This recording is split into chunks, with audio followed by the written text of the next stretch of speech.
اندھیری رات استنبول کے محل میں چراغ جل رہا ہے. ایک شخص خاموشی سے نقشے کو دیکھ رہا ہے. نقشے پر ایک چھوٹا سا لفظ فلسطین.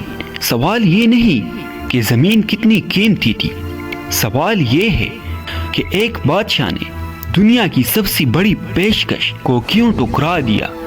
وہ پیشکش جس میں سونا تھا، طاقت تھی اور سلطنت کو بچانے کا وعدہ تھا، مگر جواب صرف ایک جملہ تھا: یہ زمین میری نہیں، یہ امت محمد صلی اللہ علیہ وسلم کی امانت ہے. آج ہم سنیں گے سلطان عبدالحمید ثانی کی وہ داستان جس میں فلسطین صرف ایک خطہ نہیں بلکہ ایمان، غیرت اور امانت کا امتحان بن گیا. 19ویں صدی کا اختتام. عثمانی خلافت زوال کے کنارے کھڑی تھی.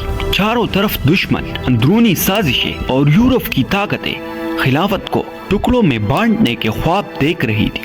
اسی دور میں عثمانی تخت پر بیٹا ایک خاموش، سنجیدہ مگر غیر معمولی بصیرت رکھنے والا حکمران، سلطان عبدالحمید ثانی. وہ صرف ایک بادشاہ نہیں تھا، وہ خلافت کا محافظ تھا، اور فلسطین اس کے لیے محض ایک صوبہ نہیں بلکہ قبلِ اول، انبیاء کی سرزمین اور امت کی روح کا حصہ تھا.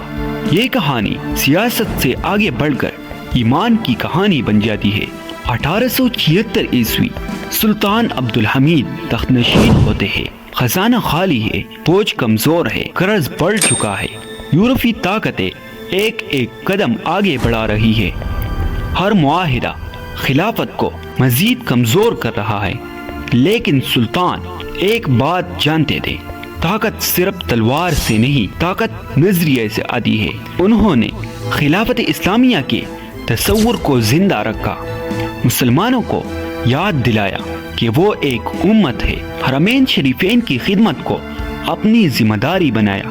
اور اسی دوران ایک نیا مسئلہ ابھر رہا تھا، خاموش مگر خطرناک. یورپ میں صہیونی تحریک منظم ہو رہی تھی. ان کا ہدف واضح تھا: فلسطین میں یہودی ریاست کا قیام.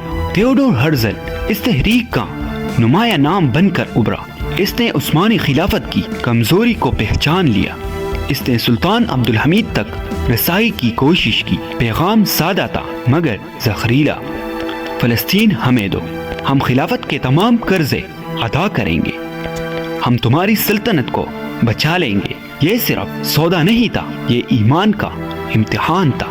ملاقات ہوتی ہے، الفاظ نرم ہے، پیشکش چمکدار ہے، مگر سلطان کا چہرہ سخت ہو جاتا ہے. وہ کہتے ہیں: میں فلسطین کی 1 انچ زمین بھی نہیں بیچ سکتا. یہ میری ذاتی ملکیت نہیں، یہ امت اسلامیہ کی امانت ہے. اگر خلافت ٹوٹ بھی جائے تو میں اسے سلامت چھوڑوں گا، مگر فلسطین پر دستخط نہیں کروں گا. یہ الفاظ تاریخ میں ثبت ہو گئے. یہاں سلطان سیاستدان نہیں بول رہا تھا، یہاں ایک امین بول رہا تھا. انکار کے بعد دباؤ بڑھنے لگا. اخبارات، سفارت خانے اور اندرونی دشمن حرکت میں آ گئے. سلطان کو آمر کہا گیا. اصلاحات کے نام پر بغاوتیں ہوئی. 1919 نہیں بلکہ 1909 میں سلطان عبدالحمید کو معزول کر دیا گیا.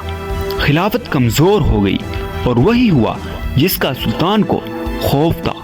چند ہی برسوں بعد برطانوی فوجیں فلسطین میں داخل ہو گئی. بلفور ڈکلیریشن اور پھر وہ زخم جو آج تک رس رہا ہے. سلطان عبدالحمید قید میں ہے، تخت چن چکا ہے، اختیار ختم ہو چکا ہے، مگر ایک چیز سلامت ہے: ان کا ایمان. وہ جانتے تھے کہ انہوں نے تاریخ نہیں بلکہ اللہ کو جواب دینا ہے. فلسطین ان کے ہاتھوں سے نہیں گیا، وہ بات کی سازشوں سے گیا. یہ لمحہ ایک شکست نہیں تھا، یہ گواہی تھی، گواہی اس بات کی کہ ایک حکمران سب کچھ ہار سکتا ہے مگر امانت میں خیانت نہیں کرتا. سلطان عبدالحمید کی کہانی ہمیں ایک سبق دیتی ہے: زمین سونے سے نہیں تولی جاتی، ایمان سودوں سے نہیں بکتا. آج فلسطین کا مسئلہ صرف سیاست نہیں، یہ غیرت ایمانی کا سوال ہے. ہم سلطان نہیں، ہم حکمران نہیں، مگر ہم گواہ ضرور ہے، گواہ اس بات کے کہ حق کو پہچانا جائے اور باطل کے سامنے خاموشی کو ایمان نہ سمجھا جائے۔ اگر ہم اپنی ذمہ داری نہ نبھائے تو تاریخ ہمیں بھی سوالوں میں کھڑا کرے گی۔ یہی سلطان عبدالحمید کا پیغام ہے۔ اگر آپ کو یہ ویڈیو اچھی لگی ہو تو ہمارے آنے والے ویڈیوز کے لیے ہمارے چینل کو سبسکرائب کریں۔ ملتے ہیں ایک نئی ویڈیو کے ساتھ۔ خدا حافظ۔